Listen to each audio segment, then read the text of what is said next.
Hello, boys and girls. Hannah Baker here, live and in stereo.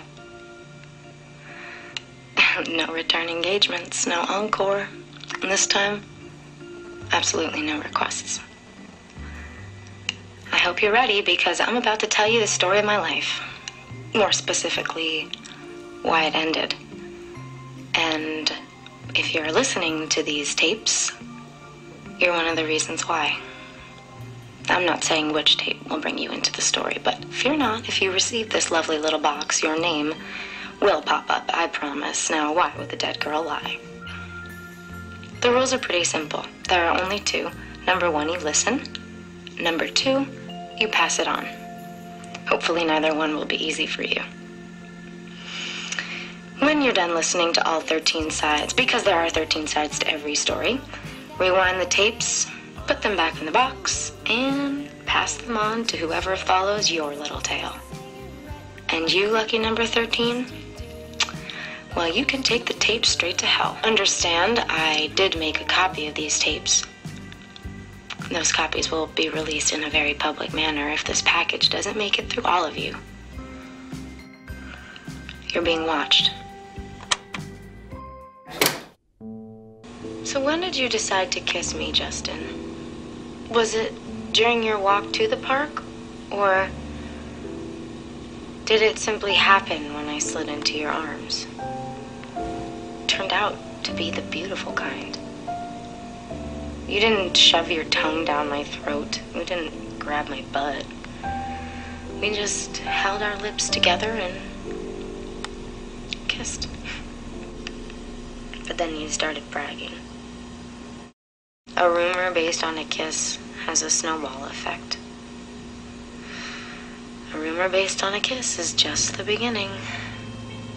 Turn the tape over for more.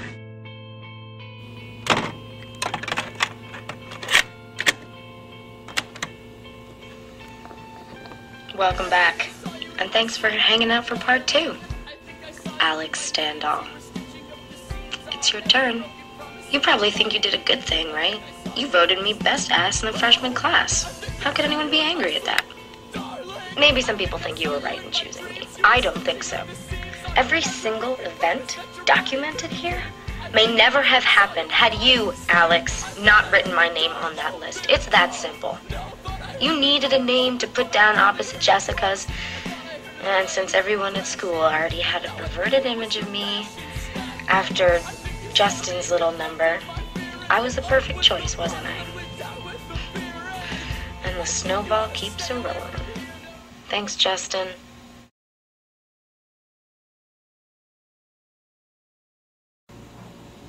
So, tell me, Jessica, which did you mean to do, punch me or scratch me? Because it felt like a little bit of both, but you got me, and I missed what you said.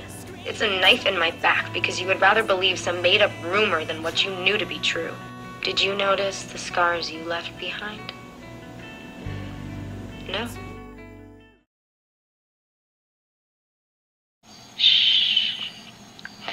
You better be quiet, extremely quiet, if you're going to be a peeping Tom. Because what if they heard?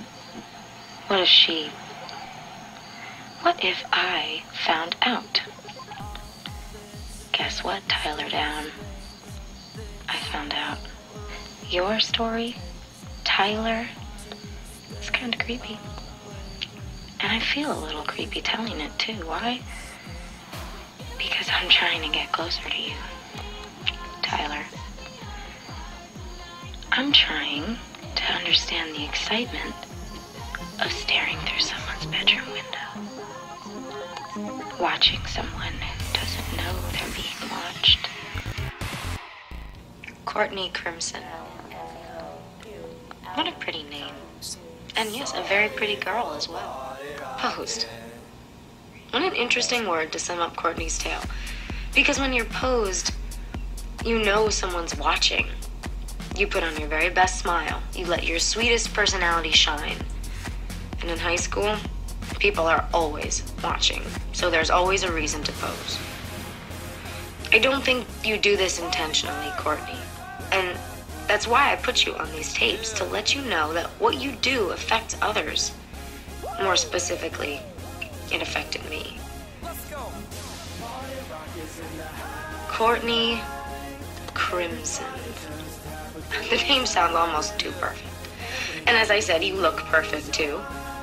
The only thing left is to be perfect. So that's where I give you credit. You could have taken the bitch route and still had all the friends and boyfriends you could handle. But instead you took the sweet route. So everyone would like you and not a soul would hate you. Let me be very clear. I do not hate you, Courtney. In fact, I don't even dislike you. But for a time, I thought you and I were becoming friends.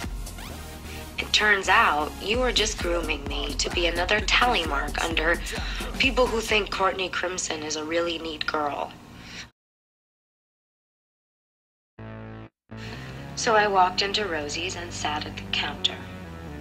And when you go there, if you go there, don't order right away. Just sit and wait. He wasn't late. He wasn't sure I would even be there. And I'm not going to hold that against him. Apparently, he thought we were joking about the date, or he assumed we were joking about the date.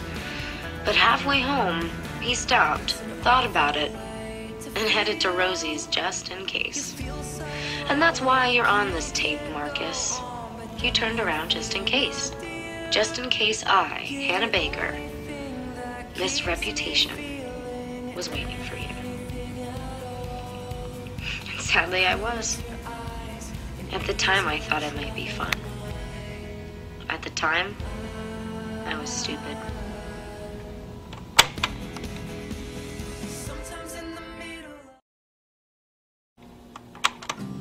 You stole my paper banknotes of encouragement. So what tipped me off? It's simple, really. Everyone else was getting notes. Everyone. The very day Marcus Cooley and I met at Rosie's. Wow, that's weird. All those warning signs they tell us to watch out for, they're true. Maybe it didn't seem like a big deal to you, Zach. But now I hope you understand. My world was collapsing. I needed those notes. I needed any hope those notes might have offered. And you took that hope away.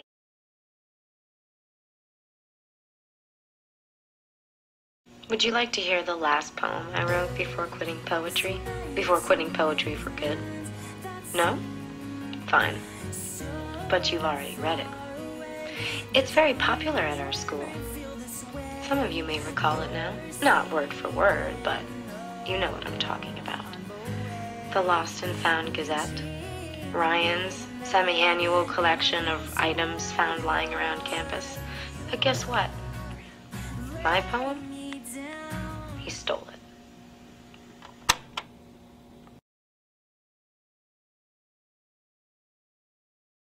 Our night, Clay.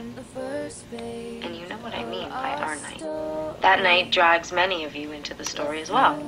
One of you for the second time. A random night that none of you can take back. Though I sincerely hope you're passing them on. Justin, baby, I'm not blaming you entirely. We're in this one together. We both could have stopped it. Either one of us. We could have saved her. And I'm admitting this to you. To all of you. That girl had 2 chances, and both of us let her down. So why is this tape about Justin? What about the other guy? Isn't what he did worse? Yes. Absolutely, yes. But the tapes need to be passed on. And if I sent them to him, they would stop. And I sat. I wanted to leave, but where would I go? I couldn't go home, not yet. And wherever I went, how would I get there? I was too weak to walk. At least I thought I was too weak. But in truth, I was too weak to try. Jenny, this one's for you. Jenny asked if I needed a ride home, and I almost laughed. Was it so obvious? Did I look that terrible? You found your way home in one piece, Jenny. But that wasn't the problem. The sign was knocked down. One last try. I'm giving life one more chance. And this time I'm getting help. I'm asking for help because I cannot do this alone. I've tried that. Of course, if you're listening to this, I failed. Or he failed. And if he fails, the deal is sealed. Only one person stands between you and this collection of audio tapes. Mr. Porter. Mr. Porter, let's see how you do.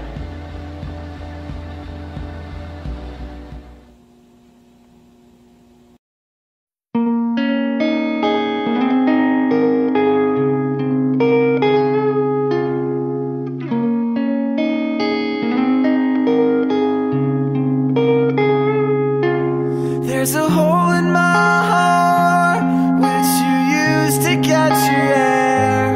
It won't beat again for at least another year. You cut it out yourself so you won't suffocate in there. Your patience is losing to your fear.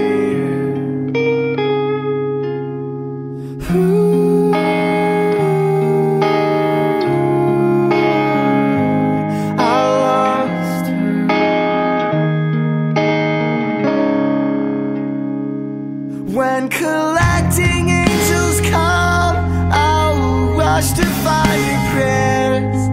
They're buried in the closet under the stairs.